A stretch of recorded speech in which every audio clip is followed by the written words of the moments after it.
The ballroom sparkled like a million stars had collapsed into the chandeliers. Everyone who mattered in the city's social scene was there. Influencers, CEOs, politicians, all gathered for the Beaumont Foundation's annual charity gala. Among the sea of glittering gowns and tuxedos stood Ava Monroe, fashion icon, model, and social media darling. Dressed in an emerald green silk dress that hugged her like a whisper, she carried herself with quiet elegance. Everyone knew Ava. Everyone wanted to be her. Or with her?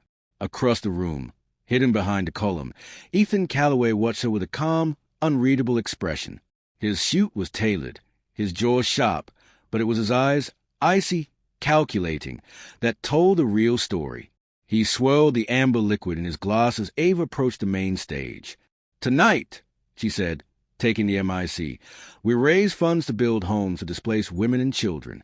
Thank you all for being part of something bigger than yourselves." Applause. Flashbulbs. Champagne. Minutes later, a commotion.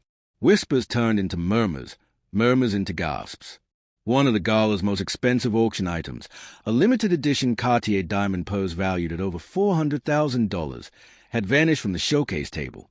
Security officers quickly began scanning surveillance feeds. And there she was, Ava Monroe. On the screen, Ava was seen picking up the purse, glancing around, and walking briskly through the side corridor. Within the hour, she was in handcuffs. In the backseat of the patrol car, Ava sat still, silent, eyes wide. Across the station, Ethan arrived in a hurry, hair tousled like he'd just rolled out of bed, a performance he'd rehearsed 100 times in his mind. He barged into the precinct. "Where is she?" he asked, voice sharp. "Who are you?" the officer replied. "I'm Ethan Calloway. I'm Ava's boyfriend and her attorney." Inside the interrogation room, Ava sat at a metal table. Her hands shook. Ethan stepped in, wrapping his arms around her. "This is insane," Ava whispered. "I never touched that pose." I know, Ethan said, pulling back just enough to look into her eyes. "But the cameras." "I didn't do it, Ethan." There was silence. Then, softly, Ethan said, "Okay, then we'll fight this. We'll get you out." He turned toward the detective, Officer Redmond. "She has no motive. This is clearly a misunderstanding. Ava wouldn't risk everything for a stupid handbag." Redmond tilted his head. "She picked it up. We have footage." "And do you have footage of her leaving with it? Or pawning it?" "No? Then maybe someone else wanted to make her look guilty." A beat passed. Ethan's voice softened. "She's been struggling lately. Anxiety. Paranoia. Could that explain the behavior?" Redmond blinked. "You're saying she might be mentally unfit." "I'm saying maybe she needs help, not jail." Outside the precinct, Ethan gave a subtle nod to the man waiting by a black SUV, Marcus, who vanished into the shadows. The next morning, reporters swarmed the police station. Ava Monroe arrested for grand theft, splashed across news tickers. Paparazzi jostled to get a photo of her in cuffs. Ava was escorted out quietly, head down. But just before she stepped into the police van, she turned to the nearest officer and said one thing. "Tell Jasmine, check the red envelope." The officer frowned. "Who's Jasmine?" "She'll know." Inside the van, Ava kept her eyes closed. She didn't cry. She didn't panic. She repeated a mantra under her breath. "Stay calm. Stay sharp. This is not the end." Meanwhile, in Ava's penthouse, the news was on loop. Jasmine Lane, Ava's best friend and personal assistant, was pacing in disbelief. "No way," she whispered. "Ava wouldn't take that purse even if they begged her to." Then her phone buzzed. Unknown number. Checked the red envelope. Jasmine froze. Her heart skipped. She tore through Ava's desk drawers, searching for anything red. Nothing. Then she remembered Ava's art shelf. She always kept her sketch materials in color-coded folders. Red meant private. She yanked open a red envelope taped to the underside of a canvas. Inside, a black USB drive, labeled Plan B. #Ava the thief. #cancel Ava. #rich girl steals. Within hours, Ava's brand deals dropped her. Fashion companies deleted collaborations. Even fan pages turned on her. In a group chat of influencers, someone typed, "Can't believe it. She always seemed too perfect." Another replied, "Guess we know how she really funds that lifestyle." Back in the penthouse, Jasmine plugged a USB into her laptop, a single folder, titled, "If I Disappear." Inside were voicemail recordings, a PDF of Ethan's bank transfers, voice memos of Ava detailing suspicions, and one chilling file, a recorded call between Ethan and Marcus. "Ethan, she's gonna freak when they cuff her. Just keep the purse hidden until I tell you where to dump it." Marcus, "And what if she figures it out?" "Ethan, she won't. By the time she even thinks to accuse me, the world will already hate her." Jasmine's eyes widened. She covered her mouth. "Oh my God." She immediately called her tech-savvy cousin, Leo. "Jasmine, I need you to make this go viral. Like, fast." "Leo, say less. I'm about to end this man's whole career." At the station, Ava was quiet as a lawyer, someone Ethan recommended, advised her to plead mentally unstable. But when Ava asked for her real attorney, someone she trusted before Ethan, the man showed up confused. "Mr. Hollis, Ava, Ethan said you revoked my services months ago." Ava blinked. "I never did that. He has full legal control over your estate and decisions now. Power of attorney. You signed it." "No, I didn't." "Then we've got another problem." Back in the city, Jasmine's cousin Leo was working fast. He edited the audio recordings into a TikTok reel and added Ava's voice saying, "If you're hearing this, they've already tried to ruin me." The video exploded in minutes. 3M views, comments flooding in. "This is insane. Ethan's a snake." She literally predicted the whole setup. News channels began reporting both sides. Suspicion started to shift. Jasmine sat beside Leo, watching the views climb. "I just hope it's not too late." In her cell, Ava was called to the phone. She picked it up. Static. Then Jasmine's voice. "We're in. We found the USB. The world's watching now." Ava closed her eyes. A tear slipped down. The game had just begun. Musical note slow piano score. A montage opens with old photos of Ava and Ethan smiling. Voiceover begins. "Ava, VO. I thought he loved me. I thought what we had was real. But when someone's love comes with silence and control, it's not love. It's a setup." 3 years ago, Ava Monroe was on the cover of Vogue Paris in the face of the Dior Spring campaign. A bright light in the fashion world. That's when she met Ethan Calloway, a clean-cut Ivy League lawyer with a smile so pristine it could win court cases without argument. He courted her hard. Lavish dates. Gentle flattery. Always available, always listening. But Ava's best friend Jasmine had warned her. "Jasmine, flashback. Girl, something about him feels too polished. Nobody's that smooth unless they are hiding something." Ava laughed it off. Love had a way of blinding even the sharpest minds. But the change began subtly. Ethan encouraged her to step away from work. He started managing her emails. He isolated her from friends, claiming they used her. He suggested she let him handle her finances, just until the taxes get filed. "Ethan, flashback. You're so stressed all the time. Let me carry some of that weight for you." By the time Ava realized she'd been groomed, the net was already wrapped tightly around her.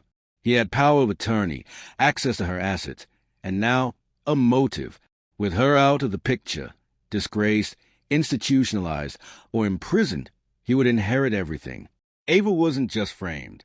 She was targeted. Back at the station, Ava sat on her cot, staring at the wall. An officer approached her cell. "Officer Redmond, you have a visitor." To her shock, it wasn't her lawyer. It was Dr. Lana Voss, a high-profile criminal psychologist, requested by the department after Ethan subtly hinted that Ava may be mentally unstable. "Dr. Voss, Miss Monroe, I'm not here to judge you. I'm just here to talk. Ava, if this is about confirming that I'm crazy, save your time." Dr. Voss, smiling faintly, "That's not what I believe. But I do believe you're scared, and that someone wants the world to believe something that isn't true. Ava hesitated, then leaned forward. Ava, if I tell you everything, can you keep it off record? Dr. Voss, I can listen. That's a start. Ava recounted everything, from Ethan's early affection to his slow manipulation. She explained the red envelope, the USB, Jasmine's discovery. Dr. Voss's pen stopped mid-sentence. Dr. Voss, and you have recordings. Ava, they are probably already online by now. Dr. Voss tapped her phone subtly. News alerts were flooding in. She looked at Ava and said, Dr. Voss, don't worry. They've underestimated you. Outside the courtroom, Jasmine was waiting in a cafe across the street, nervous but focused. On the table in front of her sat her laptop, connected to a private cloud where Leo had uploaded every recording from Ava's USB. Jasmine's phone buzzed. Leo, text. Uploading the voice drop now. You ready? She nodded to no one. Meanwhile, back in the police station, Ava requested a monitored phone call. Dr. Voss arranged it through Redmond. Ava picked up the receiver. It rang once. Ethan picked up. Ethan, Ava, are you okay? Ava, calm. You really did it. You really set me up. Ethan, you need to rest. Just trust me. I'm working with the DA on a plea bargain that keeps you out of prison. Ava, you're not working for me. You're working for what I have. Unbeknownst to Ethan, Dr. Voss had planted a small audio recorder beneath the phone receiver. Redmond, watching through the two-way mirror, narrowed his eyes. Ethan, on the line.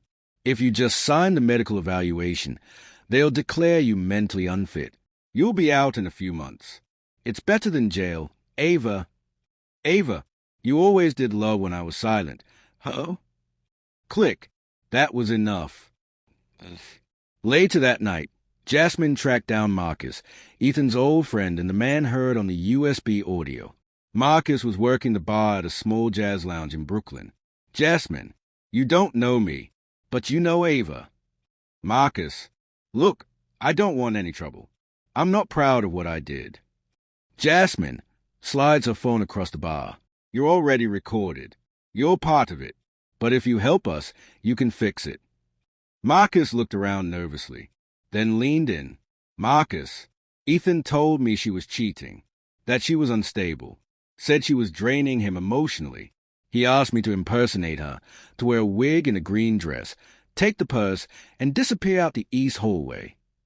Jasmine whispers, we can clear her name with that, but we need you to go public.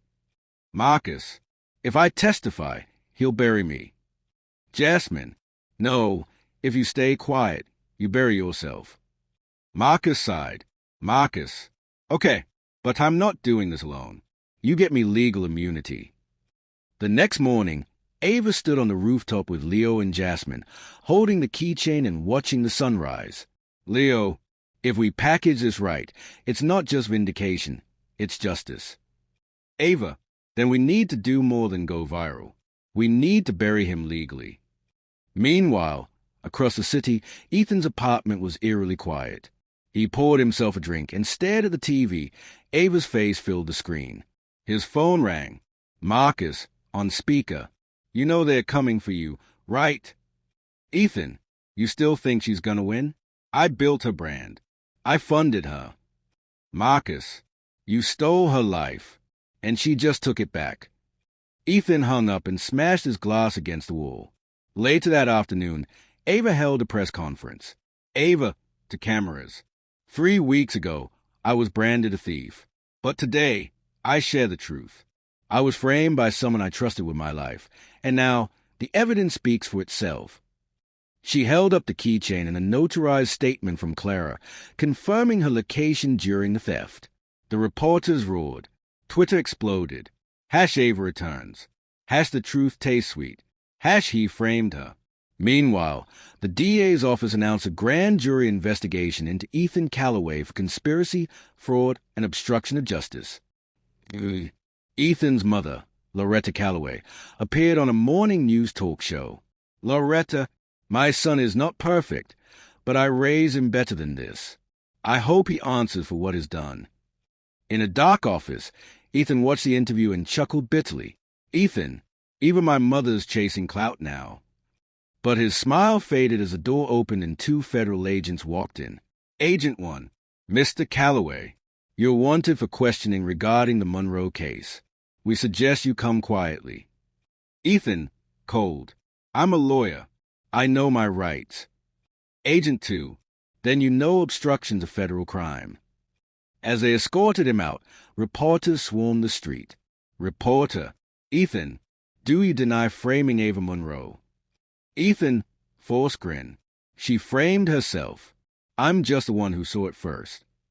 But as he turned toward the camera, a woman in the crowd shouted, Woman, she saved my sister's life, you coward.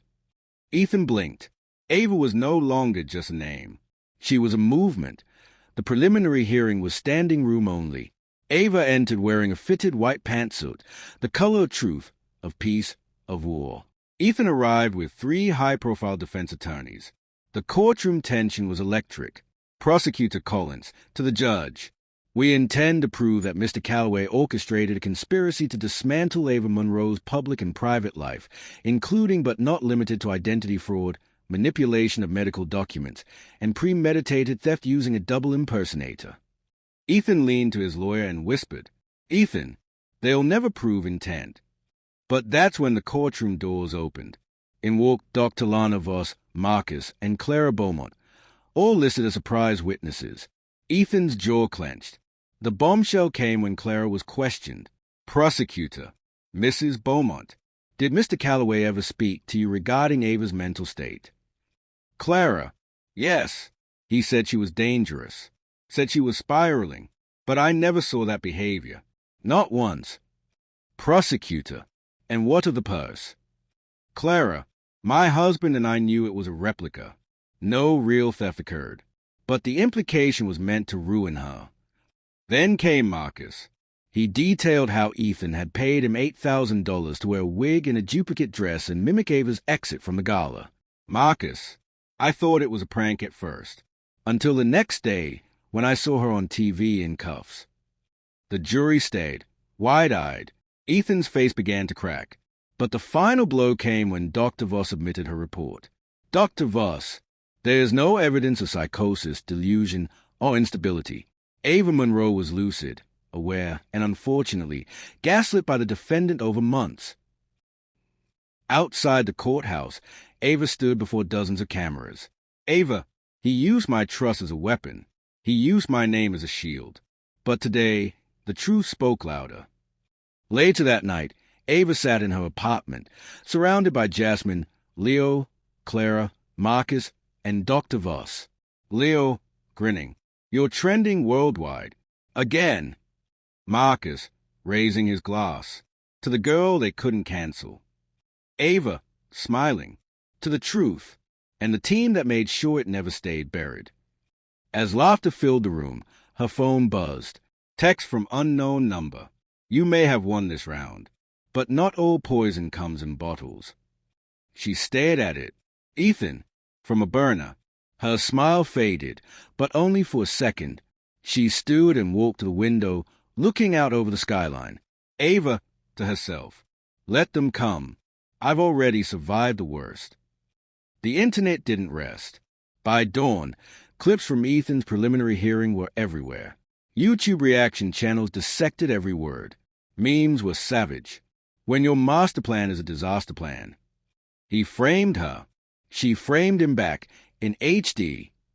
A viral TikTok audio played. Musical note, you tried to kill my name, but I buried yours instead. With Ava's photo spinning into a gavel-slamming gif.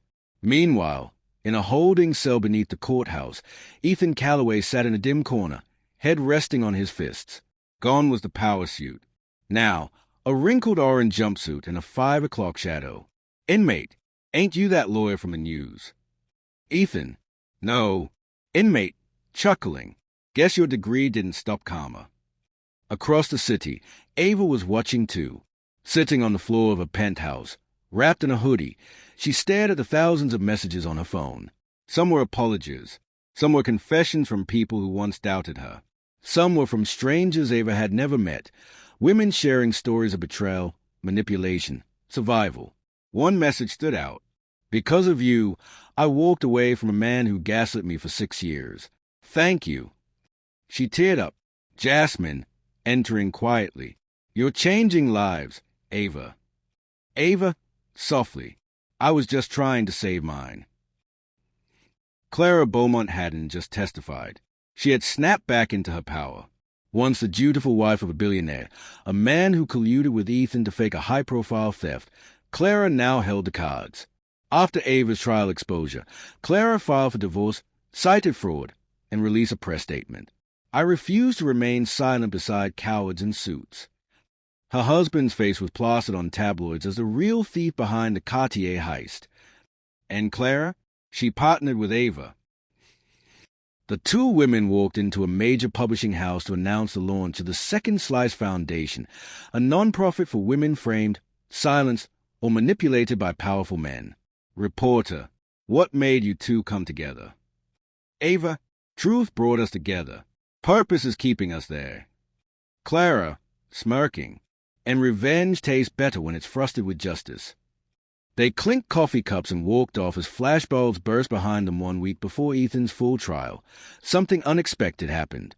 The judge approved courtroom cameras due to overwhelming public interest. Millions tuned in on YouTube Live, TikTok streams, and Facebook Watch. Court TV called it the Ava Monroe redemption trial. Ethan's defense tried to argue coercion, claimed Ava manipulated him emotionally, painted herself a victim, and edited the USB recordings. But Ava's team had raw, timestamp data. And they had one more surprise. Dr. Voss took the stand again. Prosecutor. Doctor, based on your clinical evaluation, what do you believe Mr. Calloway's motivations were? Dr. Voss.